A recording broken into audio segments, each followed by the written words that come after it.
kitab Yeremia 17 ayat 9 dan 10 saya bacakan. Sekali lagi kita bicara tentang hati. Keadaan hati mempengaruhi kehidupan kita. Ayat 9 dan 10. Betapa liciknya hati, lebih licik daripada segala sesuatu. Hatinya sudah membatu. Siapakah yang dapat mengetahuinya? Aku Tuhan yang menyelidiki hati, yang menguji batin, untuk memberi balasan kepada setiap orang setimpal dengan tingkah lakunya, setimpal dengan hasil perbuatannya. Amin. Ya, baik Bapak Ibu, kita sering berbicara tentang hati dan pikiran. Hati dan pikiran itu tidak sama, dan hati dan pikiran adalah batin kita. Kita sering mengatakan manusia batin dan manusia jasmani kita. Manusia jasmani kita kelihatan, inilah tubuh kita, tetapi manusia batin kita sering tidak kelihatan. Hati dan pikiran sering tidak sama, ya, sering tidak berjalan bersama-sama. Kadang-kadang pikiran kita mengatakan, oh saya harus memaafkan. Pikiran kita mengatakan, firman Allah mengatakan, ampunilah saudaramu. Firman Allah berkata, percayalah kepadaku. Dan kita mengaminkan. Tapi tahukah saudara, kita sering sekali mengaminkan di dalam pikiran kita, karena hati kita belum tentu. Kita sering mengatakan, aku mengampuni mereka yang bersalah kepadaku. Ya, pikiran kita berkata-kata dari pikiran, tetapi hati kita sering menolak. Ya, hati kita sering sekali berkata lain. Pikiran kita berkata, aku percaya Tuhan pasti tolong aku. Apapun keadaanku, aku percaya ada jalan keluar. Aku percaya. Pikiran kita berkata-kata, tetapi hati kita sering sekali hancur. Ya, hati kita sulit untuk percaya. Ya, Tuhan berkata, aku Tuhan menyelidiki hati dan menguji batin. Ya, dan aku memberi balasan yang setimpal. Ya, pikiran dan hati yang baik, pikiran dan hati yang tidak baik, ada akibatnya. Nah, yang saya mau sampaikan pertama adalah, ya, di dalam kehidupan kita sebagai manusia, yang kelihatan di dalam kepribadian kita ini, termasuk perkataan kita, termasuk pikiran kita tadi, ya, sering sekali bukan yang sesungguhnya. Kita berjumpa satu dengan yang lain. Kita melihat seseorang yang ceria, seseorang yang murah senyum, orang yang suka bercanda, orang yang baik dan orang yang santun. Lalu kita melihat orang yang diam dan susah bicara. Ya, ada orang yang perhitungan, ada orang yang sombong, ada orang yang baik, ya, ada orang yang pemurah, ada orang yang rendah hati, ada orang yang suka memuji, ada orang yang sepertinya tidak ada respon di dalam wajahnya. Ya, macam-macam kita melihat kepada sekeliling kita. Demikian juga diri kita menampilkan kepribadian kita. Tapi tahukah saudara, apa yang kita tampilkan, kepribadian yang kita tampilkan, dan juga orang-orang lain yang menampilkan kepribadian mereka, sesungguhnya di dalam batin mereka sering berbeda. Ya, beberapa minggu yang lalu, ya, atau mungkin 1-2 bulan yang lalu, saya berjumpa dengan seseorang yang dikenal sebagai orang yang sangat pemaaf. Ya, betapapun dia dijahatin sejahat-jahatnya sama orang, dia memaafkan. Dan kita sungguh kagum kepada kepribadiannya. Dan seseorang tersebut adalah seorang yang sangat pemurah. Ya, begitu banyak orang yang ditolong. Ya, tanpa pamrih dia menolong, dan banyak sekali orang yang menerima pertolongan. Dia dipuji-puji, ya, karena sikapnya, ya, sifatnya yang pengampun, yang pemaaf, ya, dan juga karena kebaikan hatinya. Tetapi ketika saya berjumpa dengannya 1-2 bulan yang lalu, apa yang terjadi? Dia bercerita, ya, dan bercerita dengan emosi, ya, dan dia bercerita dengan meledak-ledak. Dia berbicara, oh si ini, saya tidak akan mengampuni dia sampai kapanpun juga. Dia meledak-ledak, dan kemudian bahkan ada ucapan-ucapan yang sangat mengancam. Saya terkejut, karena itu bukan kepribadian yang dia tunjukin selama ini. Saya berpikir, ya ini saya yang tahu kaget, bagaimana orang lain? Ada waktu biasanya membukakan kepribadian kita kepada orang lain. Ketika baru kenal sebulan 2 bulan, lalu kenal 1 tahun ya, lalu kenal 5 tahun dan kenal bertahun-tahun, saudara akan semakin mengerti ya kepribadian ya dari orang-orang lain ya. Oh ternyata, dan banyak orang yang terkejut, banyak orang yang kaget. Nah saudara, di dalam pelayanan kami ya, kami sering sekali ya melayani orang-orang yang menganggap dirinya sudah mengampuni. Masih ingat cerita saya minggu lalu, seseorang yang sudah berumur 35-36 tahun ya, dia sarjana, dia pintar ya, tapi belum pernah diterima bekerja. Ya, bekerja hanya sebagai data entry, sebagai staff admin biasa, tidak ada yang terima dia. Padahal dia S1 ya, dan nilainya bagus sampai umur 35-36, sehingga dia harus bekerja seperti pembantu rumah tangga. Ya, dia punya masalah dengan mamanya, ya, dia sulit untuk mengampuni mamanya. Ya, ada satu perilaku dari mamanya yang sangat menyakitkan hatinya, sehingga dia terucap, aku tidak mau bersama-sama dengan mama sampai kapanpun. Lebih baik aku jadi pembantu di rumah orang daripada aku hidup bersama dengan mama ya, karena mamanya kebetulan punya uang ya, orang kaya lah gitu. Nah, ketika selama kami bersama-sama dengan dia mengatakan aku sudah mengampuni mama. Ya, ketika berdoa ya, ketika konseling dia mengatakan aku sudah mengampuni mama. Dia selalu berkata bertahun-tahun aku sudah mengampuni mama. Tapi kemudian ya, dengan pertolongan Roh Kudus sampailah kepada satu masa ya, di dalam salah satu sesi konseling ya, akhirnya terungkaplah di dalam batin dia yang paling dalam, di dalam hati dia yang paling dalam, ternyata dia tidak mengampuni sama sekali. Dia mengampuni sebatas pikirannya ya, dia mengampuni sebatas pikirannya, tetapi di dalam manusia batinnya ya, di dalam hatinya yang paling dalam, ternyata dia sama sekali tidak bisa mengampuni ya perilaku dari mamanya. Dan ketika kami doakan, akhirnya keluarlah ya semua perasaannya, dia nangis, dia hancur hati, dia teriak-teriak dan seterusnya ya. Lalu dia minta ampun kepada Tuhan. Dia juga ya, kadang-kadang kita tahu dan kita sembunyikan, tapi kadang-kadang kita nggak sadar bahwa di dalam hati kita yang paling dalam itu ya, ada berbagai kesombongan ya, ada berbagai kepahitan, kekecewaan ya, kemarahan dan macam-macam ya. Di luar ya, di dalam pikiran kita dan tampak luar kita mengatakan ya, kita seperti orang yang menerima keadaan. Aku menerima keadaanku apa adanya dan aku bersyukur. Aku berterima kasih walaupun keadaanku demikian dan demikian. Tetapi di dalam batin kita yang paling dalam, di dalam hati kita yang paling dalam, sesungguhnya kita sama sekali tidak bisa menerima. Ya, batin kita kecewa ya, dan kita penuh dengan kepahitan. Ya, kadang-kadang kita tahu dan kita sembunyikan, tapi kadang-kadang kita tidak tahu. Hanya Roh Kudus yang bisa mengorek itu semua dan mengeluarkan ya. Nah, lalu ya, di dalam Alkitab dikatakan betapa liciknya hati. Betapa liciknya hati. Kenapa sih hati dikatakan licik ya? Nah, saudara, penyakit manusia ya, kita ini sering ya selalu ingat perbuatan orang lain kepada kita, khususnya perbuatan yang menyakitkan.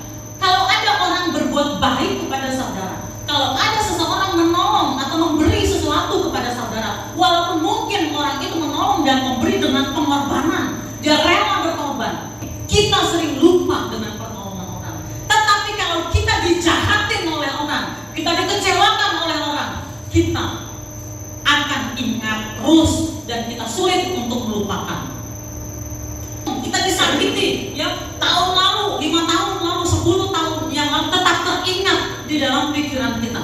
Saudara, kalau hari ini ada saudara yang disakiti oleh orang lain, apapun kelakuannya, saudara pasti akan terngiang-ngiang terus ya. Saudara kesana kemari, kesana maju mundur, kiri kanan, saudara ingat terus. Dan percayalah, pada saat ini ketika saudara mengingat kejahatannya atau perlakuan yang menyakitkan itu, percayalah, saudara sedang melupakan kebaikan orang itu yang pernah saudara terima. Itulah manusia.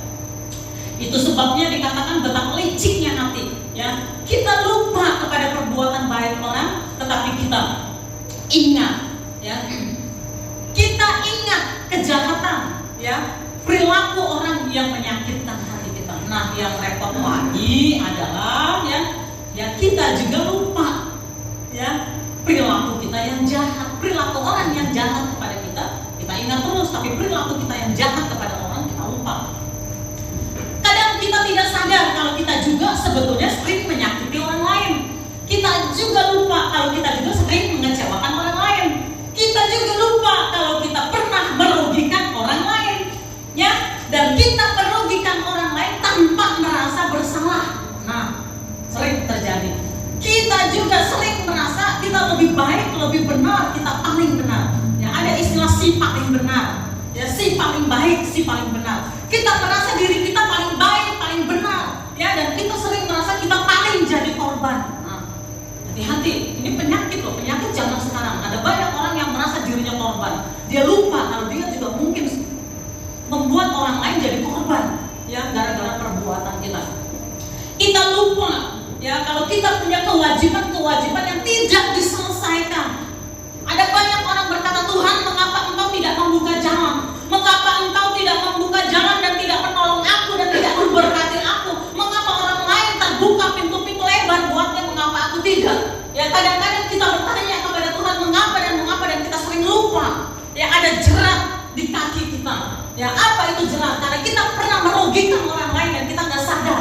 Boro-boro kita menyelesaikan, ingat aja enggak, sadar aja enggak. Nah, itu penyakit. Saya bicara belak-belakan mungkin ini terlalu tajam buat saudara, ya. Tetapi kalau saudara sakit dan saudara datang ke dokter, sekali lagi ya, saya ucapin di sini ada perawat senior kita, MUNC, ya. Kalau ada orang dengan borok, dengan kudis yang begitu menyebar kemana-mana, dia datang ke rumah sakit, datang ke dokter, ya dikorek, dikeluarin nananya sampai teriak-teriak, jerit-jerit kalau perlu, dikeluarin semua sampai darahnya keluar, sampai semua nanah-nanahnya, betul, ibu perawat, keluar semua, ya, dan jerit-jerit ya, teriak-teriak, tapi harus dikeluarkan supaya apa? Sembuh. Dia mengalami sakit karena dikorek, ya, dikorek, tetapi kemudian dia akan sedikit demi sedikit dan dia sembuh sampai total dia sembuh. Saudara, penyakit hati itu sering ada di dalam kita dan kita tidak menyadari. Penyakit hati ini membuat kita sulit maju. Kita mengatakan, Tuhan, mengapa aku seperti ini dan Tuhan tidak memberkati aku? Sesungguhnya tangan Tuhan tidak kurang panjang. Tuhan ingin menolong kita. Berkali-kali di mimbar ini dikatakan, Allah rindu memberkati kita lebih daripada permintaan kita, lebih daripada doa kita. Masalahnya adalah sering penyakit hati. Banyak kita yang tidak sadar kalau kita ini sombong dan arogan. Kita merasa orang-orang sombong, ya, orang punya sombong, orang gak punya sombong, ya. Kita melihat orang sombong dan orang arogan tanpa disadari di dalam diri kita juga ada kesombongan, sikap arogan yang hanya bisa dibaca oleh orang lain. Kita tidak bisa melihat, hanya Roh Kudus yang bisa membuka itu semuanya, ya. Kita sering sekali menilai salah dan menghakimi orang lain, ya. Menghakimi orang lain juga ini penyakit kita, ya. Nah, Bapak Ibu Saudara, ya, semua itu, ya, kita sembunyikan atau mungkin kita tidak sadar. Bagi kita yang tidak sadar, memang hanya Roh Kudus yang bisa menyadarkan kita, betul. Tetapi Roh Kudus tidak bekerja sendiri. Selalu dikatakan harus ada kerjasama antara Roh Kudus dan saudara, antara Roh Kudus dan saya. Kalau Tuhan ingin menyembuhkan dan memberkati saya, Tuhan harus mengungkapkan, mengoreksi penyakit hati yang ada di dalam saya. Roh Kudus memang, ya, mampu untuk mengungkapkan, membuka penyakit hati saya. Tetapi kalau saya tidak rendah hati, saya tidak akan sanggup melihat penyakit hati yang ada di dalam saya. Demikian juga saudara. Sekalipun saudara berkata, Roh Kudus buka hatiku singkapkan. Sekalipun saudara berkata demikian, tetapi kalau saudara sendiri tidak punya kerendahan hati, tidak cukup rendah hati untuk dikoreksi oleh Roh Kudus, maka saudara tidak akan sanggup melihat penyakit hati yang ada di dalam saudara. Dan yang terakhir saya mau sampaikan, kondisi hati kita, ya, yang tadi kita sudah jabarkan. Ada penyakit hati, ada sesuatu yang kita sembunyikan di dalam batin kita, atau mungkin yang kita tidak sadar, ya. Nah, penyakit hati tersebut ternyata mempengaruhi kehidupan kita. Ya, berkali-kali dikatakan Allah menginginkan kita baik-baik saja, ya. Allah menginginkan kita diberkati, ya, dan keadaan kita baik-baik saja. Tetapi kondisi hati kita ini mempengaruhi kehidupan kita, termasuk mempengaruhi keberuntungan kita, termasuk mempengaruhi kesempatan-kesempatan dan keberhasilan-keberhasilan yang kita inginkan, termasuk juga kesembuhan dan pemulihan yang kita harapkan. Kita mengharapkan pemulihan yang sempurna, kesembuhan yang utuh. Kita mengharapkan berkat-berkat dan kesempatan dan keberhasilan. Kita mengharapkan pintu-pintu langit terbuka buat kita. Tetapi sekali lagi penyakit hati sering sekali mempengaruhi dan menjadi jalan menutup itu semua. Di dalam kitab Amsal 28 ayat 13 dan 14, siapa menyembunyikan pelanggarannya tidak akan beruntung, tetapi siapa mengakuinya dan meninggalkannya akan disayangi. Berbahagialah orang yang senantiasa takut akan Tuhan, tetapi orang yang mengeraskan hatinya akan jatuh ke dalam malapetaka. Ada juga penyakit hati kepedihan. Setiap orang pasti pernah mengalami hati yang sedih dan hati yang pedih. Itu manusiawi. Tetapi kalau saudara tidak mau sembuh dari kesedihan, tidak mau sembuh dari kepedihan hati saudara, itu adalah keputusan saudara sendiri. Sedih adalah wajar, pedih adalah wajar. Kalau saudara disakiti sedemikian rupa, saudara pedih hati saudara, itu manusiawi. Tetapi kalau saudara memilih untuk tetap di dalam kepedihan saudara, tidak mau keluar dari kepedihan itu, tidak mau mengampuni, tidak mau menerima keadaan, itu pilihan saudara. Dan kepedihan hati itu akan mempengaruhi kehidupan saudara, mempengaruhi berkat-berkat yang saudara harapkan. Roh Kudus ingin menyembuhkan, Tuhan ingin engkau keluar dari penyakit hati tersebut. Tapi ada orang-orang tertentu yang dia memang nggak mau keluar, dia terus mengungkapkan dan terus memelihara, sehingga ada istilah menikmati luka, menikmati luka di dalam batin. Ada loh orang-orang yang menikmati luka itu dari hari ke hari, dari minggu ke minggu, bulan dan bahkan tahun, dia terus dia melihara. Nah, itu merugikan. Percayalah bahwa itu menghambat kesembuhan, menghambat pemulihan dan menghambat berkat. Oleh karena itu penyakit hati, kepahitan, kepedihan, kekecewaan, sikap-sikap apatis, tahu artinya apatis sikap-sikap apatis, putus asa, tidak punya pengharapan, pokoknya udahlah, memang dia udah begitu, nggak bisa berubah. Memang saya ini begini, keadaan saya memang seperti ini, tidak bisa berubah. Nah, keadaan-keadaan demikian, lalu putus asa dan seterusnya, itu penyakit hati, harus disembuhkan, harus disembuhkan. Yesus adalah dokter yang paling hebat. Penyakit hati seberapa dalam pun dia sanggup untuk menyembuhkan. Dia sanggup untuk menyembuhkan, karena dia memang adalah penyembuh. Dokter di atas segala dokter, dia Allah penyembuh. Masalahnya adalah kita mau nggak sembuh, mau nggak kita sembuh, itu masalahnya. Tuhannya mau. Alkitab Amsal 15 ayat 13, hati yang gembira membuat muka berseri-seri, tetapi kepedihan hati mematahkan semangat. Jadi semuanya ada di dalam tangan kita, keputusan di tangan kita. Kita mau sembuh atau kita mau terus memelihara kepedihan, kita mau terus sebagai orang yang jadi korban, kita pelihara terus perasaan kita. Itu adalah pilihan hati kita.